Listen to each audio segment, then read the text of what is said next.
Olá, muito boa noite para todo mundo. Com a tarde morredeira, a comitiva estradeira do Terra Viva DBO na TV chegou na beira do Ribeirão Bonito, campeando o chão para armar a rancharia e reunindo agora a pionada na roda da fogueira, anuncia o começo da porfia violeira e da nossa função novidadeira do dia. Bom, conforme os companheiros boiadeiros e as companheiras boiadeiras estão acompanhando aqui desde o começo desta semana, o canal Terra Viva está preparando aí uma grande comemoração para o seu aniversário de 15 anos de fundação, né? E enquanto isso, para não atrapalhar a surpresa, a gente aqui está fazendo uma série de programas especiais, né, com a reapresentação de algumas reportagens e entrevistas que foram destaque aqui no nosso programa Terra Viva, DBO na TV, enquanto o pessoal prepara aí essa surpresa que vai ser feita aos amigos telespectadores na semana que vem. Bom, pois então, né, acompanhando aí a luta da pecuária brasileira para aumentar substanciosamente a sua produtividade, a Fazenda Ressaca de Cáceres é uma das propriedades que estão na ponteira da verdadeira revolução que a integração da lavoura com a pecuária está fazendo no sertão de Mato Grosso e do Brasil inteiro. E na terceira parte da reportagem especial sobre o sistema de trabalho que está sendo usado lá na propriedade, que eu fiz em parceria com o repórter cinematográfico Paulo Watanabe, a gente vai ver hoje como é que foi que a roça entrou na rotina da fazenda. Acompanhe.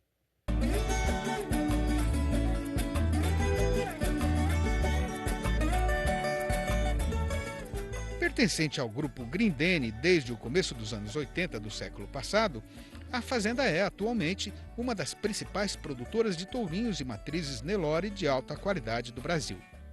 A questão é que toda a pecuária nacional, em todos os seus níveis de produção, está sendo muito apertada para passar num grande funil representado pela necessidade urgente de aumentar a sua produtividade.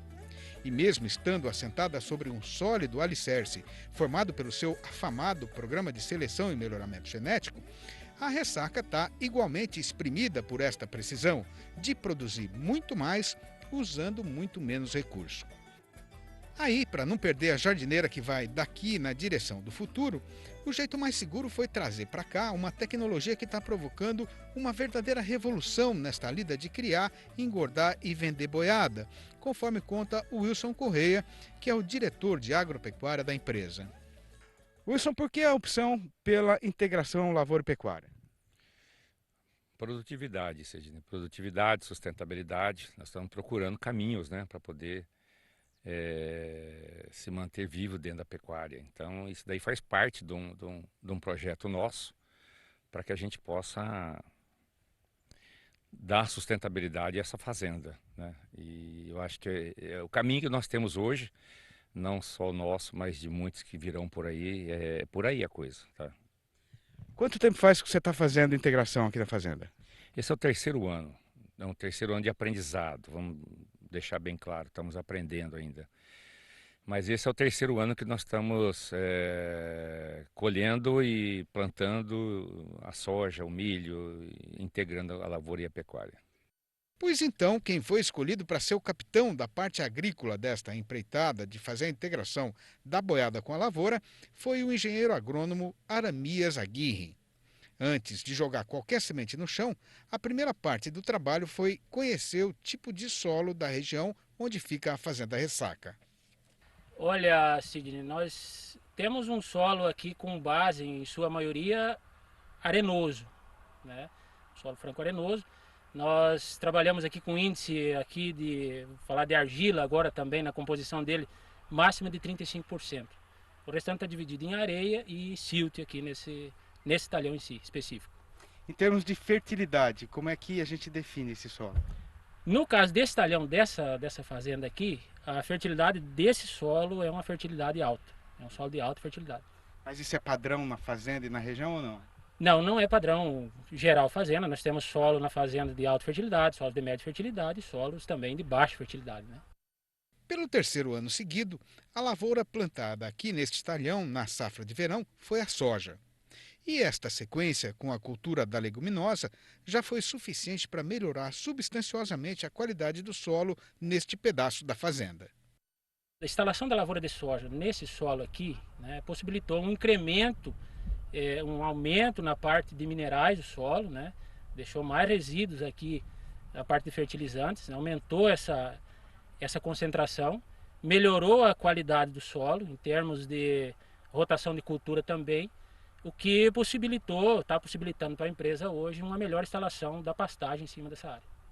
A gente chegou aqui para fazer esta reportagem na hora da maior correria para o pessoal que é contratado especialmente para esse trabalho. A primeira parte, logicamente, fica por conta das colhedeiras, que vão tirando a soja e limpando o chão para o sol entrar. Logo depois delas, o trator já vem passando a grade para quebrar o que sobrou da palhada da cultura.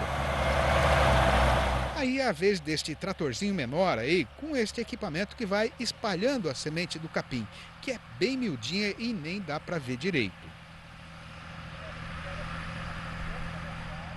Uma das grandes vantagens do sistema de integração é que o fazendeiro não vai precisar gastar dinheiro com adubo para pastagem, porque ela vai aproveitar o que ficou na terra depois da safra.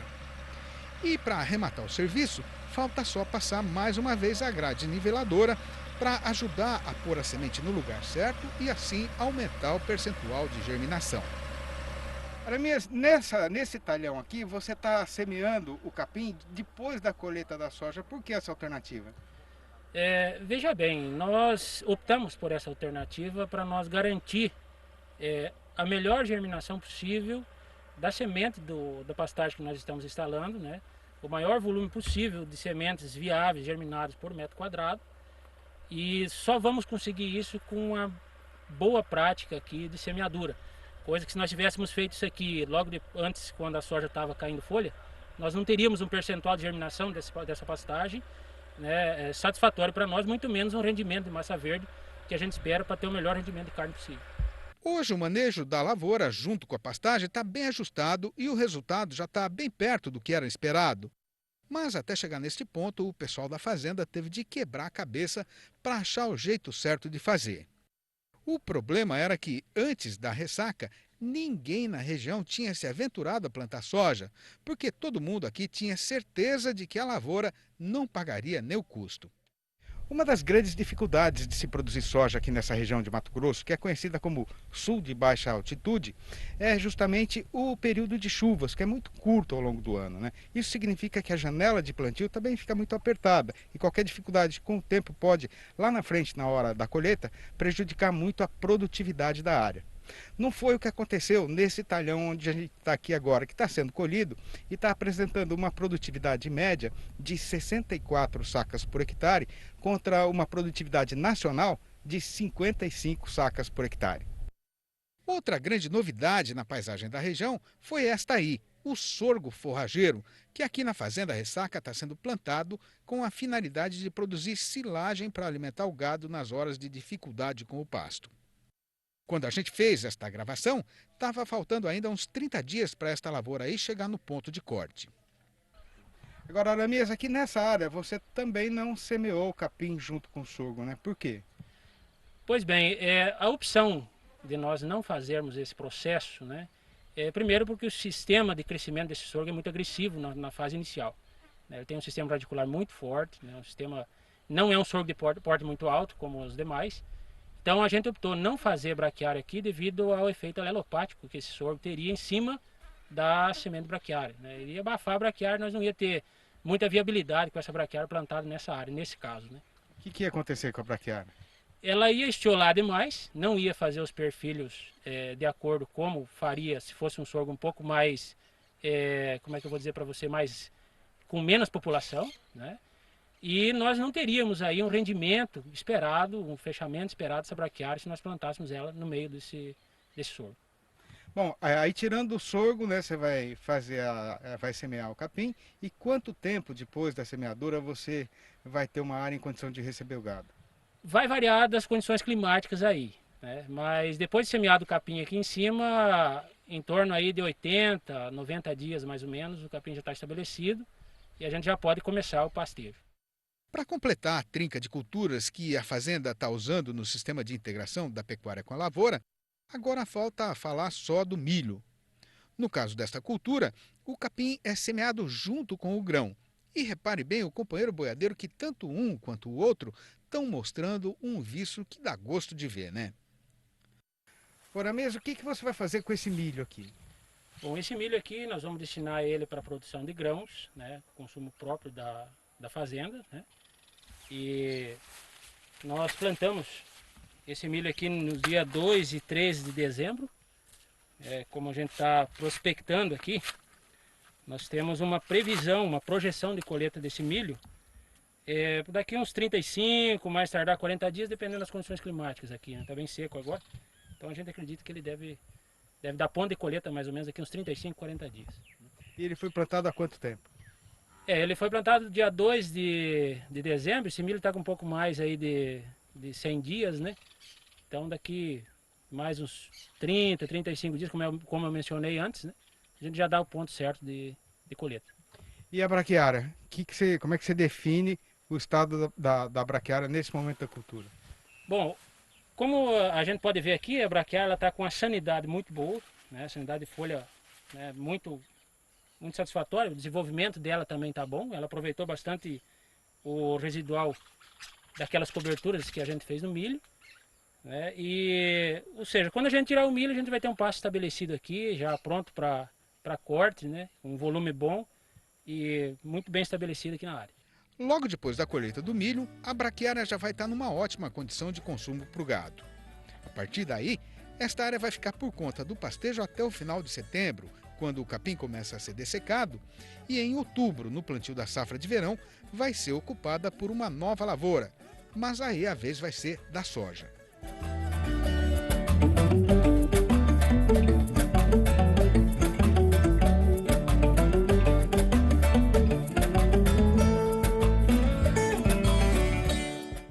E amanhã, na quarta e derradeira parte dessa reportagem especial sobre a integração da lavoura com a pecuária, a gente vai mostrar como é que foi que o pessoal da Fazenda Ressaca conseguiu, num curto espaço de tempo, produzir milhares de toneladas de grãos e triplicar a capacidade de suporte das suas áreas de pastagem.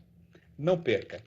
Bom, e agora a gente faz um rápido intervalo, que é só o tempo de pegar uma caneca d'água lá no corote, né? E a gente volta em seguida.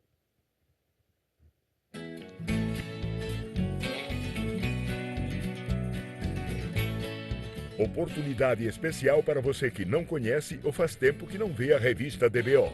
Entre no site portaldbo.com.br/exemplar grátis e peça já a sua edição de cortesia. Leia a revista DBO e saiba porque ela é a publicação mais lida e respeitada na pecuária de corte.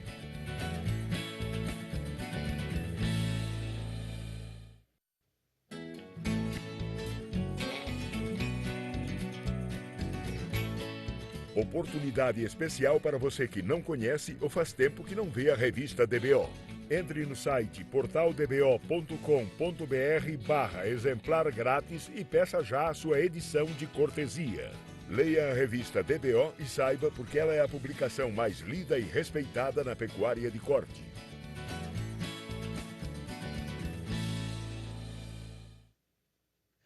A melhor dupla sertaneja do Brasil, mas assim, de longe e disparado, é o zebu e a braquiária. Um veio da Índia, a outra veio da África, e desde que eles se encontraram aqui nesse nosso chão brasileiro, né, os dois formaram um dueto de extraordinária afinação. Pois então, a respeito dessa combinação de grande sucesso, né, a gente teve a honra de conversar com uma das maiores especialistas em pastagens tropicais do mundo, que é a doutora Cacilda Borges do Vale, pesquisadora aposentada da Embrapa Gado de Corte de Campo Grande, a capital de Mato Grosso do Sul. Acompanhe a entrevista. Qual é o significado da formação dessa dupla, né, para a pecuária brasileira e para a própria economia nacional? Eu acho que é realmente um marco. O diferencial da qualidade do zebu, que vem vindo também sendo melhorada ano após ano. Nós entramos primeiro com um animal que era realmente pé duro, com pastagens que eram praticamente Brasil Central pecuário, era pastagem de cerrados, que era muito baixa a capacidade de suporte, e com a entrada desses capins africanos, que é como o colonião e as braquiárias, o capim gordura e o capim jaraguá, que também são africanos, a colonização do Brasil Central foi feita a partir dessa pata de boi com essa entrada de pastagens cultivadas. Então é uma receita de sucesso, sem dúvida nenhuma. E a tendência é cada vez ir melhorando. Agora, a genética animal progrediu muito mais rápido do que a genética dos pastos, né? Então, Mas aí que tá, né, doutora? Um boi bom, geneticamente melhorado, ele engorda em qualquer pasto? absolutamente que não. Eu acho que só vai expressar o potencial genético que ele tem se ele tiver boa boia. Nós dizemos que a genética entra pela boca. Então precisamos ter pasto de boa qualidade. Agora, por que o Brasil demorou relativamente, né, para começar a pesquisar pastagem, doutora? Porque este é um campo realmente muito pouco trilhado. É só o Brasil que está fazendo melhoramento de forrageiras tropicais no resto do mundo. E, infelizmente, porque era muito bom a gente ter massa crítica com quem trocar as informações e as dificuldades. Mas esses capins, em primeiro lugar, não são os nativos. Os capins nativos nunca tiveram uma grande população de ruminantes. Então, eles não desenvolveram estratégias para escapar do superpastejo.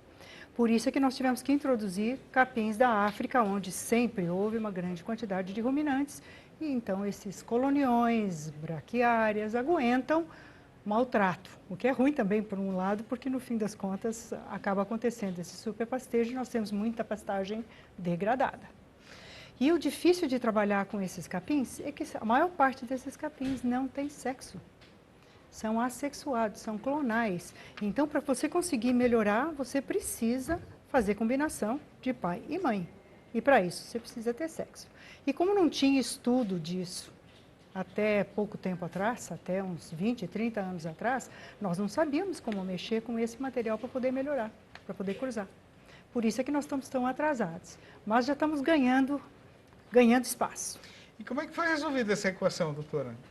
Nós importamos grandes coleções da África desses materiais, que essa é a receita para o sucesso. Se um dia nós quisermos melhorar capim gordura, que eu acho um excelente de uma forrageira, só que nós não temos variabilidade aqui no Brasil, teríamos que fazer viagens de coleta no continente africano, trazer materiais de lá para cá, procurar fonte de sexualidade dentro desses materiais coletados lá na África, achando nós temos como cruzar. Porque nós podemos usar os capins sem sexo como polinizadores, porque a parte macho sempre é funcional, a parte fêmea que não é, mas achando essa parte fêmea funcional, você consegue cruzar. E a ideia do melhoramento é essa mesmo, Sidney. A gente tem que cruzar o bom com o bom, para cada vez a gente conseguir alguma coisa melhor. Então, eu levei, infelizmente eu estava sozinha no melhoramento de braquiária há 20, 30 anos atrás, então eu tive que estudar bastante a biologia desses capins que a gente trouxe da África e achei fonte de sexualidade e comecei a cruzar. E aí você cruza, você produz uma família de 2.000, 3.000 híbridos, você põe esse material no campo, começa a selecionar e você no fim da seleção você acaba aí com uns 20, 25 materiais para ir passando para frente.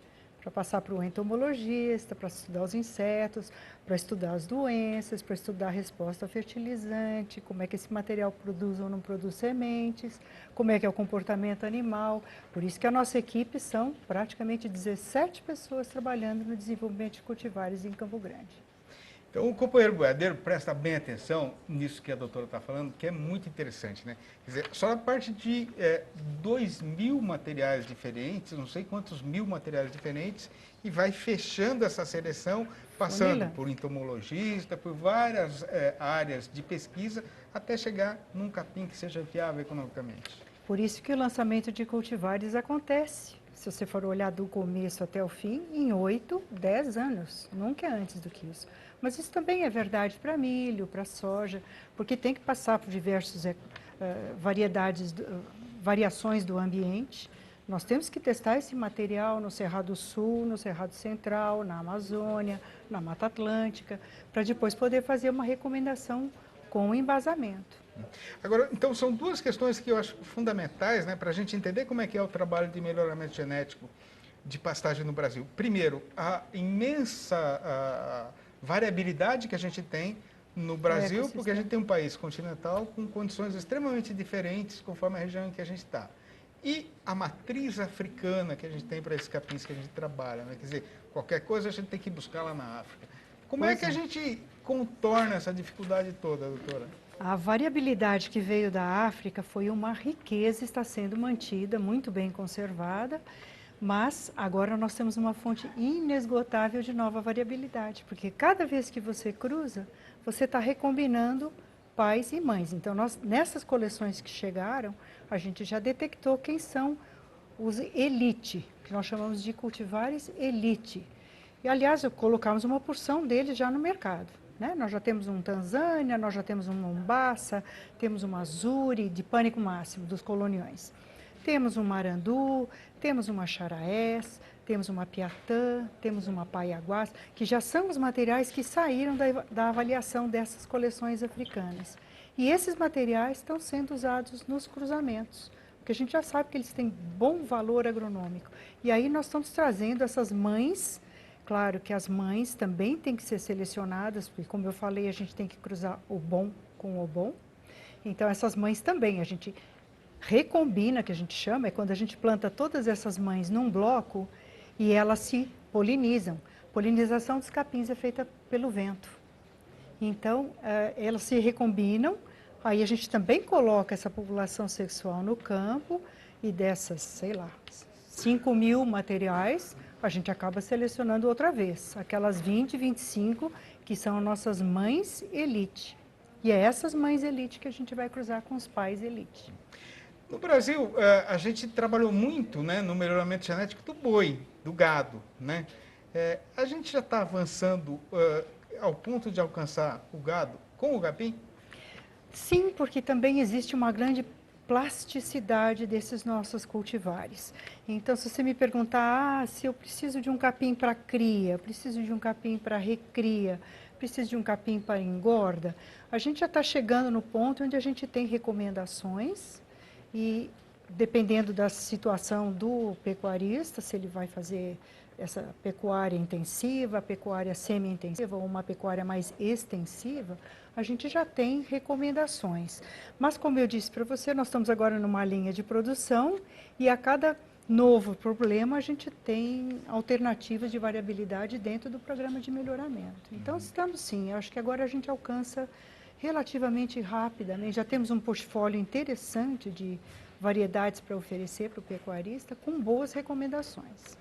Agora, o pecuarista brasileiro também está aprendendo, digamos assim, né, doutora Cacilda, a cobrar, a esperar esse melhoramento, esse capim melhorado, da mesma forma que ele espera um boi melhorado, né? Com certeza. E o que está nos ajudando muito também a trazer essa consciência de tratar pasto como agricultura é a integração lavoura-pecuária, porque essa veio para ficar, não é?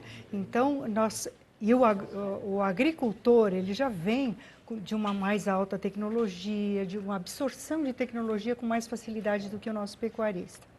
E ele, por conta disso, ele está impulsionando, ele está comprando semente de forrageira certificada, ele quer qualidade, ele quer formação do pasto super rápido, e o manejo ele quer com todas as indicações. O vizinho olha, vê o sucesso daquilo ali, ele fala, não, eu acho que eu vou atrás disso aqui também. Então, com isso, a gente está andando mais depressa. E tendo já terminado o serviço com o mestiço, a comitiva pede licença para fazer a retirada e cumprir novo compromisso na próxima parada dos boiadeiros. E deixa aos companheiros daqui um abraço forte, a promessa firme de voltar amanhã às 6h30 da manhã e às 7h45 da noite. Até lá, então.